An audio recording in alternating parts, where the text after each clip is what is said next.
Morning everyone, fantastic to see you all again. So I've just come back from an amazing trip where I shot this, more on this later, with this, my DJI Mavic 3 Pro. This is a new drone. And what I wanted to do in this video is talk more about the settings that I use on a drone to take my photos and what's important when you're taking photos. This isn't going to be so much about a composition, but more about settings, setting up your drone, etc. But also the advantage of having this 3 camera system on this drone and just how useful it is from a photo and video perspective. So we're going to go out on location in a minute, but before we do that, I just want to talk a little bit more about some photos here in the studio. Quickly, just before I get onto the video on location about taking HDR photos and panos and things, I just want to say a little bit about this drone. So basically, it's got 3 lenses. One of them is a 4/3 lens, the main sensor. This, I think it's 24mm equivalent lens. And that's the main lens, really. It's exceptional. But it's also got a 70mm 3x zoom. And that's a smaller sensor, but it's capable of capturing 12 megapixels or 48 megapixels with some clever sort of filtering system. We can have a look at some of those photos later. And also a 7x zoom, which is the same as the last DJI Mavic 3 that I had. That 70mm camera, I think, is revolutionary for photography and video, and I'm going to explain why in a minute.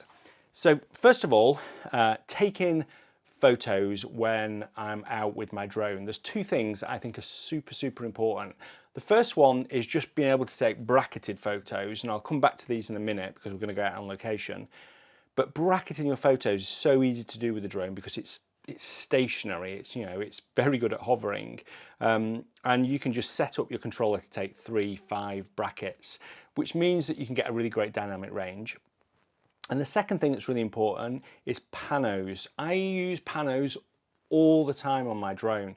So with a 24mm lens, if you pano that, then you can get a really wide, say 14mm lens equivalent. But what's super important is that 70mm lens. Doing a pano with that means that you can convert that 12 megapixel camera into something like a 40 megapixel camera. And it's so useful to be able to do that. I can't express just how useful that is. And it's a really good sensor as well. It's the same sensor as in the Mavic 3 Mini Pro, I think. Okay, let's go on location and we'll come back and have a look at the photos.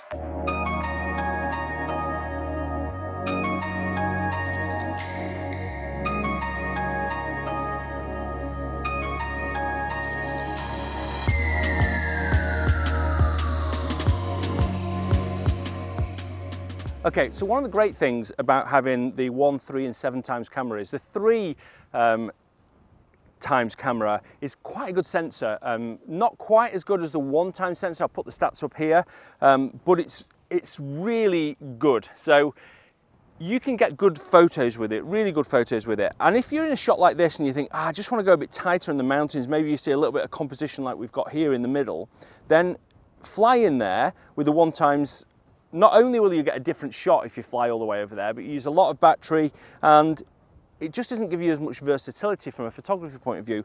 But being able to zoom in and just get that really quickly, I can just take that now, and then if I want to, I can just get a little bit of a pano, so I can go a little bit wider if I want with that. It gives me more megapixels, and it just is such an easy way of being in control of your photos and making sure that you get high quality photos as well, because adding a pano into it, I'm increasing my megapixels, and that is fantastic. We always want to do that.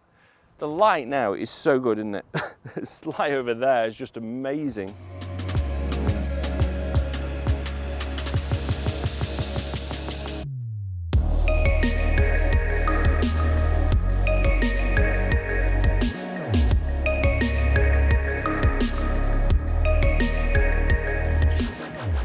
Well, look at that. How epic is that? The light has just worked so well. We've got the cloud, the light coming through, the shadows. So there's so many things I want to show you in terms of the photography potential of these long lenses, and also I want to give you some tips as well. So the first thing is that your drone doesn't have to go a long way away. So here it's just probably 10 meters away, something like that. And you can see I've got a lot of control over positioning for a composition with the wide angle lens here. So I can go a bit closer and then I can just get that river in the right gap there. Maybe angle the camera down a little bit. It's just so fantastic to be able to do this. Now I always bracket my shots, so I've got it on 3. I'm going to move to 5 I think for this scene.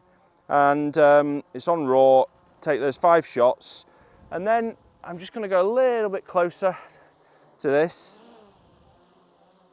and just have a one that's just a little bit wider like that. That just looks so good, so good. So the next thing is that I can obviously go and fly the drone over there, so we can fly the drone a bit closer and I can get a different angle and see how that works.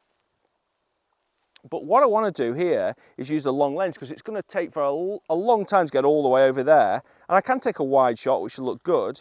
But the 3x zoom here, I think it's going to work so well. So already I can see that's looking fantastic. But I want to do a bit of a pano with it. So again, I'm going to do an exposure bracket. And I'm going to just do a pano starting there. And then I'm going to move down and shoot one there. Down there, and I'm shooting 5 shots at each one of these. One there,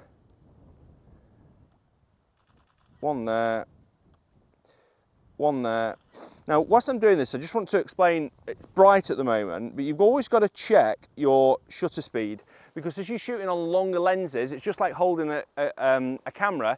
You will get some blur if you shoot at a really slow shutter speed. So not like the wide angle where you can shoot, obviously, a slower shutter speed. So you just got to be careful of that, but I'm shooting at 1/200th of a second, so that's fine. So I'm going to do one there. This is so epic. Now the other thing is by doing a pano is you get more megapixels, and that's fantastic. We can do a lot with that. So I'm going to just do one more. It's probably a wider pano than I need, but that gives me options. So now what I'm going to do is I'm going to leave it in the 3x zoom and I'm just going to move around a little bit and see if I can improve that composition and just take one shot with that, I think. That's looking pretty good, I think. What a scene. Okay, so that pano that I just took was this. Turned out to be like this, and this was, I think it was 9 images all stitched together, and they were HDR images as well. So this was the image in Lightroom, and if I just unflag these, you can see that this was stitched from these images here. So you can see that I did 5 brackets for each one, and I just moved around, and you can see all the different locations that I shot. And I did this manually, and just moved around, and then you just select them all in Lightroom. Like, I'm just do this roughly, but you just select them all like that. So we've got 65 photos selected. I go to Photo Merge, HDR Pano. You can see it's done an incredibly good job of creating that image. So what I've done is I've taken that 70mm camera that's 12 megapixels.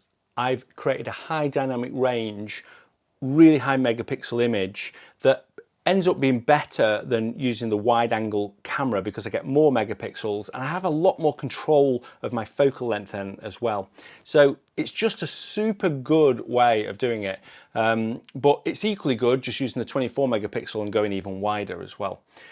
The other thing that's really useful is you can do selfies of yourself like I did there and here. You know, just being able to create, shoot selfies of yourself really easily without having to put a camera somewhere else and then run down to do the selfie. It's just fantastic with a drone. You can get the position in perfectly. But also I took this shot here. So this was a hut that was probably, I don't know, about 15-minute hike down, quite a lot lower than where we were.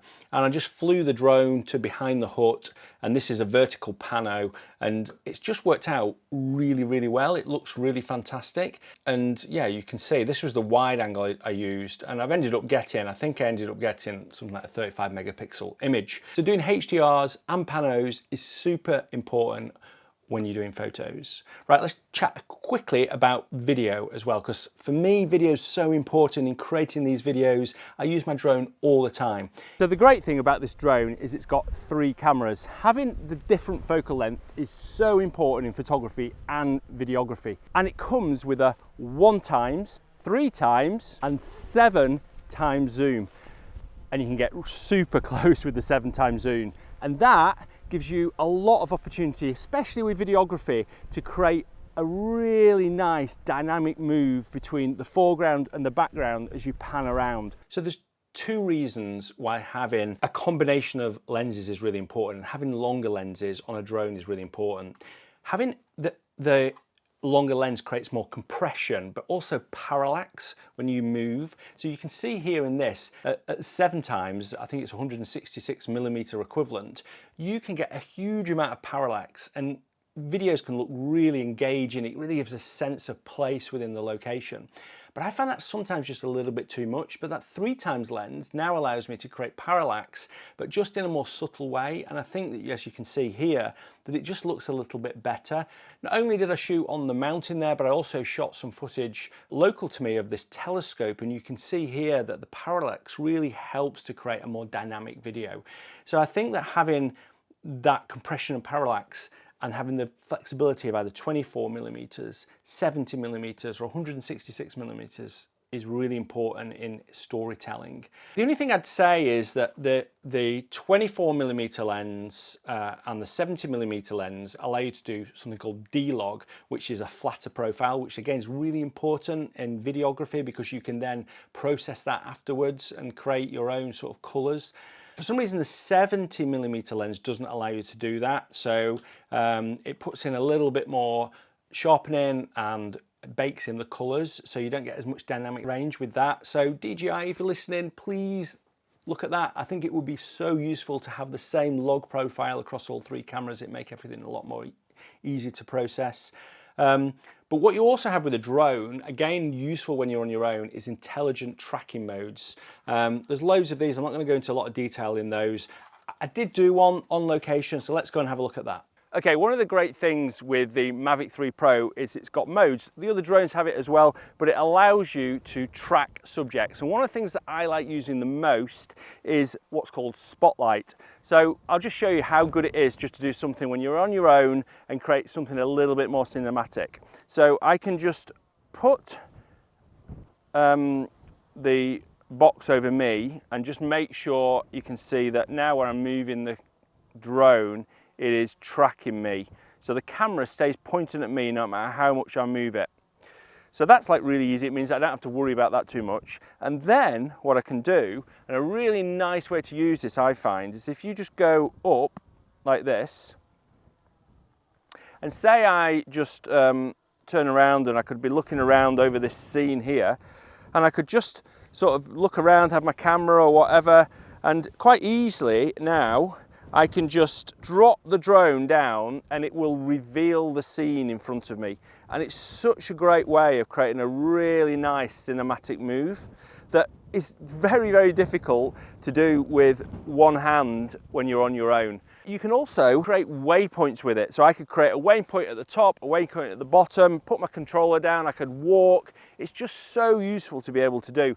But using a 3x zoom, I find it's just opened up so many possibilities for this because it just looks so much better doing it with the 3x zoom than it does with the 1x. So try that if you're out, you want to create some really nice cinematic videos you want to put on Instagram or anything like that. It's so easy to do.